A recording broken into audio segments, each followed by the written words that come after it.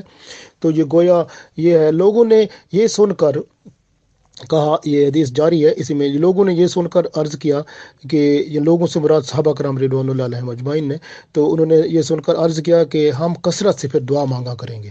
تو پھر آپ صلی اللہ علیہ وسلم نے فرمایا پھر اللہ کے ہاں کیا کمی ہے؟ تو اللہ کے ہاں بہت ہے، آپ دعا کثرت سے مانگو، آپ اللہ تعالیٰ ضرور پوری کرے گا۔ اور یہ حدیث مسند احمد میں موجود ہے۔ حضرت ابو ہریرہ رضی اللہ تعالیٰ نے فرمایا کہ اللہ کے رسول صلی اللہ علیہ وسلم ارشاد فرماتے ہیں کہ جب تک کوئی شخص دعا میں جلدی نہ کرے اس کی دعا ضرور قبول ہوتی ہے۔ موطا امام مالک میں یہ ہے کہ دعا جو ہے اس میں جلدی کرنے کا مطلب کوئی غیر شرعی بات نہ ہو، ناجائز کام نہ ہو، اور دعا میں پوری توجہ کرے، غفلت نہ کرے، تو اللہ تعالیٰ اس دعا کو ضرور قبول فرماتا ہے۔ تو روزے دار کی دعا افطار کے وقت ضرور قبول ہوتی ہے، یہ بھی ذہن میں رکھنا چاہیے، اس کا بڑی حدیثوں میں ذکر آتا ہے۔ حضرت عبداللہ بن عمر رضی اللہ تعالیٰ عنہ افطار کے وقت اپنے گھر والوں کو اور اپنے بچوں کو سب کو بلا لیتے تھے اور بڑی دعائیں کیا کرتے تھے۔ ابو داؤد میں یہ حدیث موجود ہے۔ تین اشخاص کی دعا رد نہیں ہوتی۔ عادل بادشاہ کی دعا رد نہیں ہوتی، جو روزے دار شخص ہوتا ہے اس کی دعا رد نہیں ہوتی، مظلوم جو ہوتا ہے مظلوم کی دعا رد نہیں ہوتی، بلکہ اس کی دعا جو ہے وہ آسمان کے دروازے اس دعا کے لیے، اس کی بد دعا جو جاتی ہے آسمان کے دروازے کھلتے جاتے ہیں اور ڈائریکٹ وہ اللہ تک پہنچتی ہے، اور پھر اللہ فرماتا ہے میں تیری ضرور مدد کروں گا، گو میں دیر سے مدد کروں لیکن مدد تیری میں ضرور کروں گا۔ مظلوم کی مدد اللہ ضرور فرماتے ہیں، ساتھ یہ بھی فرماتے ہیں میں تیری مدد ضرور کروں گا چاہے میں دیر سے کروں۔ تو یہ حدیث جو ہے ترمذی شریف میں موجود ہے، نسائی میں موجود ہے، ابن ماجہ میں موجود ہے، 3 حدیث کی کتابوں میں یہ حدیث موجود ہے۔ تو اس کے علاوہ آپ دیکھیں کہ ماں باپ کی دعا بچوں کے حق میں قبول ہوتی ہے، اور مسافر کی دعا قبول ہوتی ہے، بیمار کی دعا قبول ہوتی ہے، اور مجاہد کی جو جہاد میں ہوتا ہے اس کی دعا قبول ہوتی ہے۔ تو دعائیں جو ہیں ضرور قبول ہوتی ہیں۔ جو آدمی ذکر الہی میں مصروف ہوتا ہے، یعنی اس کو دل میں اتنا چسکا، اتنی محبت بیٹھ گئی ہے کہ وہ بس عبادت میں ہی لگا ہوا ہے، نفل پڑھ رہا ہے، قرآن پاک کی تلاوت کر رہا ہے یا ذکر کر رہا ہے، اتنا منہمک ہو گیا ہے کہ اس کو دعا کرنے کا وقت ہی نہیں ملا، وہ اسی میں بیٹھا ہے، تو اللہ تعالیٰ اس بندے کو جتنے دعا کرتے ہیں سب سے زیادہ اجر عطا فرماتا ہے، بغیر مانگنے کے ہی اس کو دعاؤں اس کو سب کچھ مل جاتا ہے۔ تو یہ اس پر اللہ تعالیٰ کی کتنی رحمت ہو جاتی ہے۔ تو اللہ تعالیٰ سے ہم دعا کرتے ہیں کہ اللہ تعالیٰ ہم سب پر رحم فرمائے، اللہ تعالیٰ ہم سب پر کرم فرمائے، اور دعا جو ہے اس کو صحیح طرح کرنے کی توفیق عطا فرمائے۔ اور اللہ تعالیٰ جیسے ارشاد فرماتا ہے وَإِذَا سَأَلَكَ، اور جب میرے بندے تجھ سے سوال کریں، عبادی یعنی میرے بندے جب تجھ سے سوال کریں، انی میرے بارے میں، فَإِنِّي قریب، تو ان کو بتا دو کہ میں تو آپ لوگوں کے قریب ہی ہوں، اجیب دعوت الداعی، میں تو قبول کرتا ہوں، میں جواب دیتا ہوں، دعوت الداعی تمہاری دعاؤں کا، تمہاری باتوں کا، جب تم مجھ سے بلاتے ہو مجھے بات، اذا دعانی جب تم دعا کرتے ہو پکارتے ہو، میں تمہاری پکار کا جواب دیتا ہوں، دعا سنتا ہوں، اس کو قبول کرتا ہوں۔ فَلْيَسْتَجِیبُوا، پس تم جو ہے تم بھی میری بات کو قبول کرو، جو میں نے فرمایا ہے اس پہ عمل کرو، اور یعنی میرے لیے، وَلْيُؤْمِنُوا بِی، اور مجھ پر ایمان لاؤ، لَعَلَّهُمْ یرشدون، تاکہ تم بھلائی پاؤ اور ہدایت پاؤ، رشد و ہدایت ملے، رحمت ملے، برکت ملے دنیا میں بھی اور آخرت میں بھی۔ اللہ تعالی ہم سب کو یہ برکتیں، رحمتیں اور ہدایت عطا فرمائے، اور اللہ تعالی ہماری دعائیں قبول فرما کے حبیب پاک صلی اللہ علیہ وآلہ وسلم کے گروہ میں داخل فرما کے جنت الفردوس میں داخل فرمائے، آمین۔